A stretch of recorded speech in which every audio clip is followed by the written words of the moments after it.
Mr. Verab, anything to say for the cameras? Anything you want to say to those with animals? We continue to follow breaking news in a months-long KDKA investigation. The owner of a well-known local funeral home and pet memorial business now faces multiple felony charges, and KDKA was the only station there as a judge announced those charges.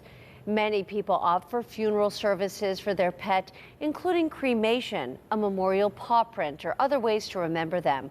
That requires trusting the professionals who run those funeral services, that when you hand your pet over to be laid to rest, you're getting what you ask and pay for. But our KDKA investigation revealed Patrick Verab collected big money from paying customers, but failed to cremate thousands of animals. KDKA consumer investigator Meghan Schiller continues our coverage now with an exclusive interview with a former worker at the funeral home and a pet owner who's now not so sure if her cat's remains are actually hers.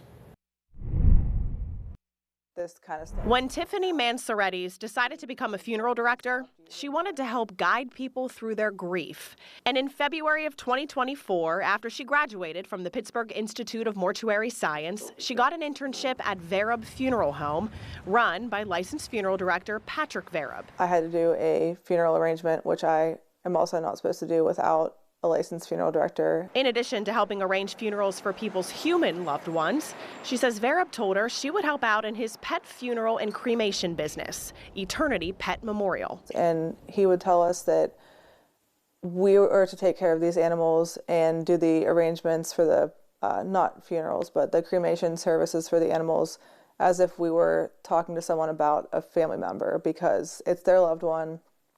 Pets are family to people. But she says right away, things seemed wrong. But then he would get pets in and they wouldn't go in the freezers. Pictures Mansoretti's gave to KDKA Investigates from inside the Verab funeral home show black trash bags piled on top of chest freezers. They would be sitting on top of the freezers in the garage, and we would pick them up and there would be flies on them and there would be blood everywhere and puddles. We consulted with another pet crematory owner in southwestern PA who said it's so important to get a deceased pet into a freezer within a short time of its death, saying there are physical effects on the body if it doesn't happen. But that's not all. Mansoretti says she would enter every pet's information into a spreadsheet for it to be logged and taken to a crematory, with the ashes to be returned to its owner. But she says she started noticing discrepancies. And then when I pulled the spreadsheet up, I noticed that there was a very alarming amount of pets that didn't have crematory numbers. She says every customer that came in with a deceased pet would be logged into a spreadsheet with the services the person had paid for. But often, even when the person had paid for cremation, she says there was no crematory number. It's like a tracking system to keep track of everyone that's ever been cremated at a certain crematory for legal reasons. Mansoretti's claims at Verab Funeral Home, there were separate handwritten lists of the pets that were actually being taken to the crematory. And there were about 75 or so that were sent to the crematory according to the spreadsheet, but the list for the crematory to go on the truck to actually go to the crematory, there was only about 15.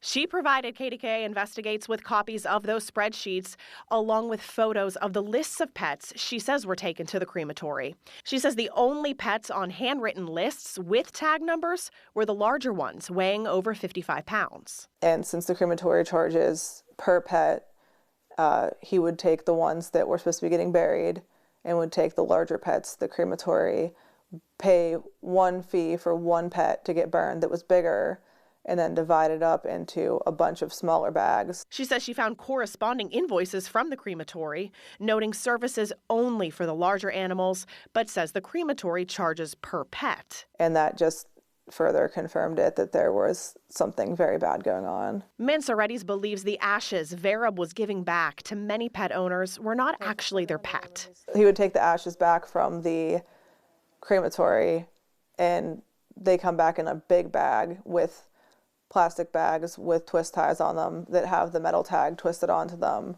and then for some unknown reason would take that bag into his apartment, close the door, mess around with the ashes, and they would all come back in Ziploc baggies.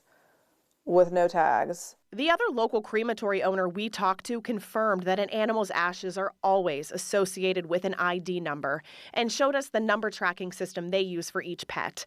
We also confirmed with another pet owner whose deceased cat was cremated through a third funeral home that her cat's ashes came with a certificate showing a crematory ID number. Dawn Elder is a friend of Manzaretti's, and she says she grew concerned about what may have happened to her own cat, Ava. I was like, you know what, I'm going to check and see if any of my pets went through him. And I had looked at the bottom of my cat and the certificate that she had come with, and it matches up with him. And there's no cremation number on the certificate. She asked Manzaretti's to check on the master spreadsheet, and Manzaretti says she found Elder's information and Ava's name, but no cremation number. And I was devastated.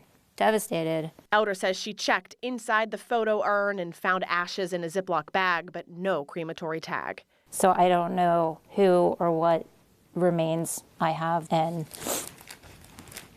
it makes me really sad. And it's very disturbing that somebody could do this. It's disgusting.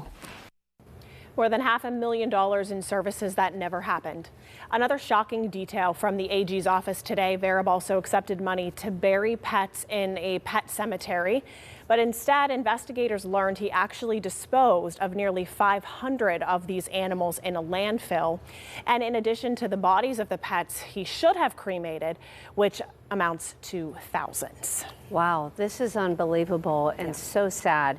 How did pet owners even learn of Verib's alleged services, and how many people might be out there who were taken by this? Right. I mean, we know of thousands so far, but that's really only scratching the surface. Verib did contract with 19 vets, but they weren't just in Allegheny County. We're talking Allegheny, Armstrong, Washington, and Westmoreland County. So that's why I think the biggest takeaway is that the AG's office is creating a website. So if you are a concerned pet owner, you can go on that website. You can try to find out, reach out if your pet was one of the ones impacted. And also you can get updates on the case, because it's really just the beginning with the court case. Right. And the AG office today also told Verib to stop calling these vet offices because they believe he was calling to try to do damage control, especially when he caught word that our report was going to be coming out. Now, there's also a state board that regulates funeral directors, but did the woman who used to work at the home, did she report what she saw? Yeah, she did. And when you read the criminal complaint from the AG's office, they also talked to other former employees as well, gathered the same story, unfortunately, from many of these people. And I'd say the two big takeaways is, you pointed them out as the story was happening. He would cremate big dogs, that's what he's accused of, and then use those ashes to just divvy up to say that they were several animals, but hardly any small dogs. So under 30 pounds were actually sent to the crematory. Just 29 of them were cremated over multiple years, but records showed that thousands of animals under 30 pounds should have been cremated. So that's, of course, very upsetting to anyone who had a small dog that used one of these veterinarian offices. Absolutely. Thank you for this report, Meghan. I know Megan. we'll be following it along the way.